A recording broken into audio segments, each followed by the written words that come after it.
Ready? Okay, dito na lang siguro siya magulo. Okay, ma'am, ready? 1, 2, 3. Alright, happy birthday po! Thank you so much. Thank you so much. Ito ang latest update sa nawawalang beauty queen at teacher na si Catherine Camilon na mapa sa hanggang ngayon ay pinaghahanap pa rin. Muling inalala ng pamilyang Camilon ngayong araw ang kaarawan ng kanilang anak na si Catherine Camilon. Narito ang buong detalye. Ngunit bago tayo magpatuloy, huwag kalimutang i-like, share, subscribe, and click the notification bell for more updates and for more upcoming videos. Maraming salamat! Marami umanong nagsilabasa ng mga balita patungkol sa nawawalang guro at beauty queen na si Catherine Camilon sa kung ano na ang tunay na estado nito, maging ang kanyang katayuan at kinaroroonan. Subalit hanggang ngayon ay hindi pa rin matukoy kung nasaan na nga ba ngayon si Catherine dahil hanggang ngayon ay tikom pa rin ang bibig ng primary suspect na si Police Major Alan De Castro. Ayon sa ina ni Catherine Camilon ay hindi umano makatitig ng diretsyo sa kanya si Major Alan De Castro noong nagharap sila sa pangalawang preliminary hearing kung kaya't napagtanto ng pamilya na si De Castro nga ang mastermind sa pagkawala ng dalaga. Marami rin ang lumabas na espekulasyon o prediksyon tungkol sa tunay na nangyari kay Catherine at isa na rito ang kilalang manghuhula na si Rudy Baldwin na kung saan ay may nakita umano siyang isang babae na inilibing sa Batangas na wala ng buhay. Pahayag ng mga netizens na posible umanong ito ang nawawalang beauty queen na si Catherine Camilon. Subalit taliwas naman ito sa naging prediksyon ni Jay Costora na kilala rin bilang isang tanyag na fortune teller ng bansa. Ang pamilyang Camilon mismo ang lumapit kay Jay Costura upang humingi ng tulong na matagpuan na ang nawawalang beauty pageant contestant. Ayon kay Jay Costora ay buhay pa umano si Catherine at nakikita nito na itinago lamang umano ang dalaga ng mga sospek.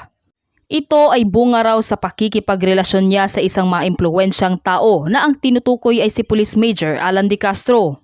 Ang nakakagulat pa ay alam daw umano mismo ng legal wife ni De Castro ang ginagawa nito kay Catherine kung kaya ay dapat din umano itong imbestigahan ng mga otoridad. Magkakaroon lamang daw ng cover-up sa kaso dahil police major nga ang kinakabangga ng pamilyang Camilon. Gayunpaman ay makakamit pa rin umano nila ang hustisya. Medyo mabagal lamang araw ang proseso ng kaso.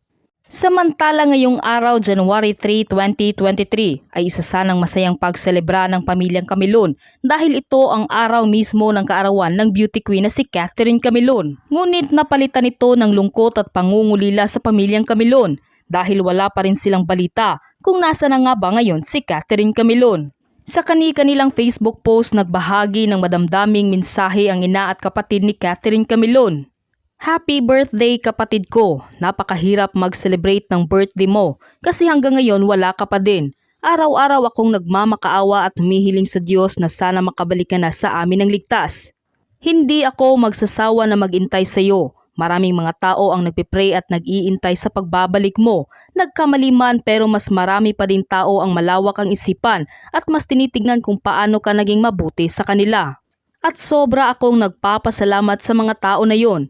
Kapag nakabalik ka, ipapakita ko sa iyo lahat yung araw-araw na paghahanap namin sa iyo na hindi ka namin pinapabayaan. Hindi ka man namin kasama ngayon, sigurado ako na God is with you at hindi ka niya pababayaan. Mahal na mahal kita at sobrang miss na kita. Hindi ako mapapagod na hanapin ka. Happy birthday anak. Sobrang hirap sa pakiramdam nang wala ka. Araw-araw anak, wala kaming idinadalangin sa Panginoon, kundi sana'y makabalik ka na. Mahal na mahal ka namin.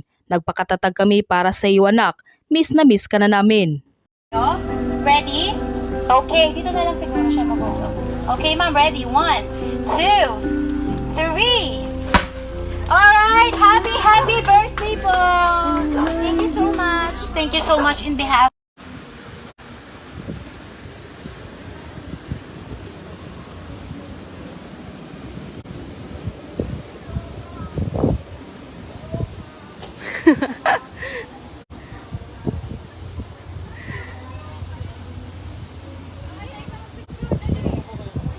Hindi ako sasali.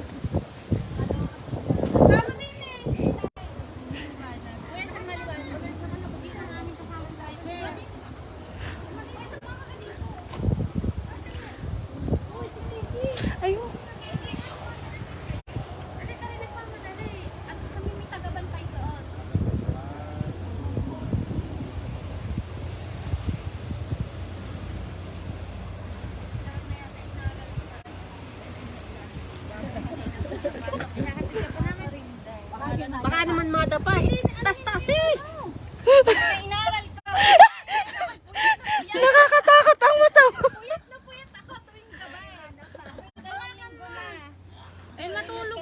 Para kasi hamukha ka na malipis.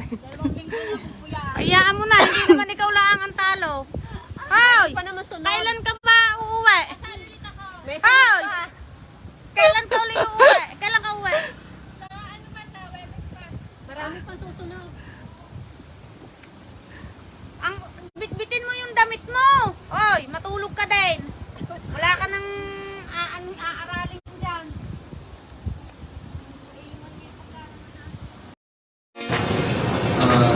What are your expectations for the Philippines? My expectation in this pageant is its uniqueness in showcasing Filipino beauty, who is a symbolic representation of its collective identity, capable of interacting with people on all levels of social standing. And I guess that expectation will be met by the first ever Miss Grand Philippines 2023. You said you're a teacher, right? And you're teaching elementary, high school, or college? Junior high school po, grade 8 and 9. Okay. So what age should they in the 15 and 16. Ranges 14 to 16. adolescent stage? So how are you going to explain to them that you are joining a pageant? You said you're wearing a bikini, you're going to parade in a bikini, and then they will see you in school. How are you going? Then how are you going to explain to your school? I actually have baon on this very stage, that is their support. Papasok ako sa umaga, sasalubungin ako ng aking mga bata. This is actually a day in my life. Sasabihin ng mga bata, dala-dala ang aking mga gamit.